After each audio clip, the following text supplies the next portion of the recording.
கன்னியாகுமரி மாவட்டம் மண்டைக்காடு பகுதியைச் சேர்ந்தவர் மீன்பிடி தொழிலாளி மெல்வின். இவருக்கு ரம்யா என்ற மனைவியும் 3 குழந்தைகளும் உள்ளனர்.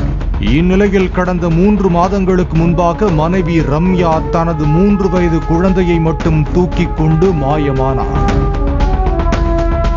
பின்னர் ரம்யா கைக்குழந்தையோடு கொல்லம் பகுதியில் இருக்கும் ஆண் நண்பரோடு வசித்து வந்தது தெரிய வந்தது.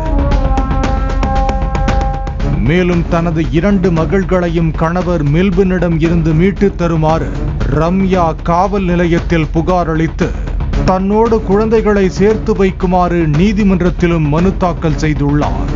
இதனையடுத்து வழக்கை விசாரித்த நீதிபதி 2 குழந்தைகளையும் நீதிமன்றத்தில் ஆஜர்படுத்துமாறு போலீசுக்கு உத்தரவிட்டுள்ளார்.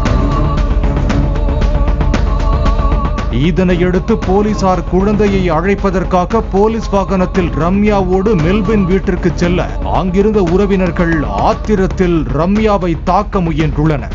மேலும் உறவினர்கள் போலீசாரின் வாகனத்தையும் சேதப்படுத்தியுள்ளனர். இதனால் அங்கு பரபரப்பு ஏற்பட்டது. பின்னர் போலீசார் 2 தரப்பையும் காவல் நிலையம் அழைத்துச் சென்று பேச்சுவார்த்தை நடத்தி குழந்தைகளை நீதிமன்றத்தில் ஆஜர்படுத்த கேரள போலீசாருடன் அனுப்பி வைக்க முயன்றனர். அப்போது வாகனத்தில் ரம்யா ஏறியதை பார்த்த குழந்தைகள் வாகனத்தில் ஏறுவதற்கு மறுத்துள்ளனர். பின்னர் போலீசார் குழந்தைகளை மட்டும் தனியாக வாகனத்தில் ஏற்றி நீதிமன்றத்தில் ஆஜர்படுத்தியுள்ளனர்.